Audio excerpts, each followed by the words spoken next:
If you want to change the world, start off by making your bed. If you make your bed every morning, you will have accomplished the first task of the day. It will give you a small sense of pride, and it will encourage you to do another task, and another, and another. And by the end of the day, that one task completed will have turned into many tasks completed. Making your bed will also reinforce the fact that the little things in life matter. If you can't do the little things right, you'll never be able to do the big things right. And if by chance you have a miserable day, you will come home to a bed that is made, that you made. And a made bed gives you encouragement that tomorrow will be better. To pass SEAL training, there are a series of long swims that must be completed.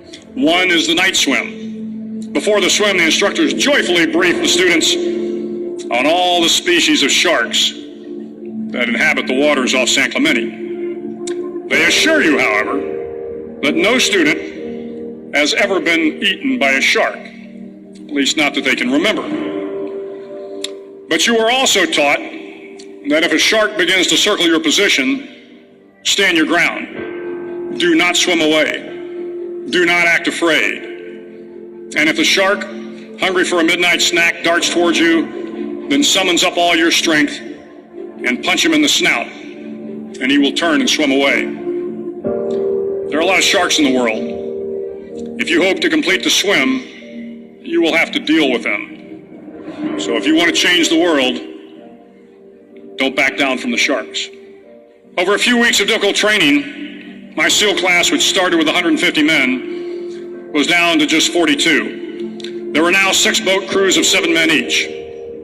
I was in the boat with the tall guys, but the best boat crew we had was made up of the little guys, the Munchkin crew, we called them. No one was over 5'5". The Munchkin boat crew had 1 American Indian, 1 African American, 1 Polish American, 1 Greek American, 1 Italian American, and 2 tough kids from the Midwest.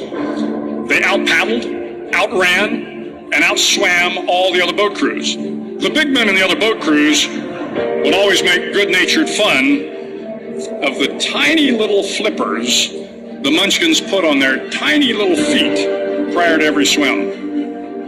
But somehow these little guys from every corner of the nation and the world always had the last laugh, swimming faster than everyone and reaching the shore long before the rest of us. SEAL training was a great equalizer. Nothing mattered but your will to succeed, not your color, not your ethnic background, not your education, not your social status. If you want to change the world, measure a person by the size of their heart, not by the size of their flippers. The 9th week of training is referred to as Hell Week. It is 6 days of no sleep, constant physical and mental harassment, and 1 special day at the Mud Flats. The Mud Flats are an area between San Diego and Tijuana where the water runs off and creates the Tijuana Sloughs, a swampy patch of terrain where the mud will engulf you. It is on Wednesday of Hell Week that you paddle down to the Mud Flats and spend the next 15 hours trying to survive this freezing cold, the howling wind, and the incessant pressure to quit from the instructors. As the sun began to set that Wednesday evening, my training class, having committed some egregious infraction to rules, was ordered into the mud. The mud consumed each man till there was nothing visible but our heads. The instructors told us we could leave the mud if only 5 men would quit. Only 5 men, just 5 men, and we could get out of the oppressive cold. Looking around the mud flat, it was apparent that some students were about to give up. It was still over 8 hours till the sun came up. 8 more hours of bone-chilling cold. The chattering teeth and the shivering moans of the trainees were so loud, it was hard to hear anything. And then one voice began to echo through the night. One voice raised in song. The song was terribly out of tune, but sung with great enthusiasm.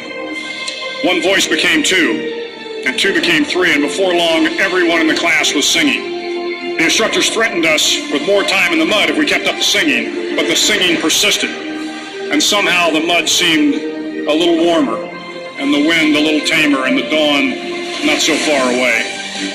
If I have learned anything in my time traveling the world, it is the power of hope.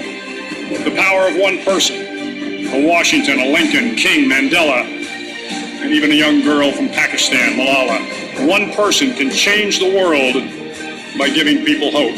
So if you want to change the world, start each day with a task completed. Find someone to help you through life. Respect everyone.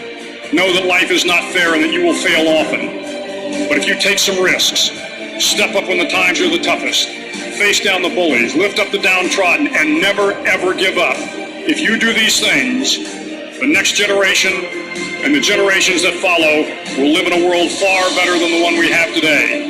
And what started here will indeed have changed the world for the better.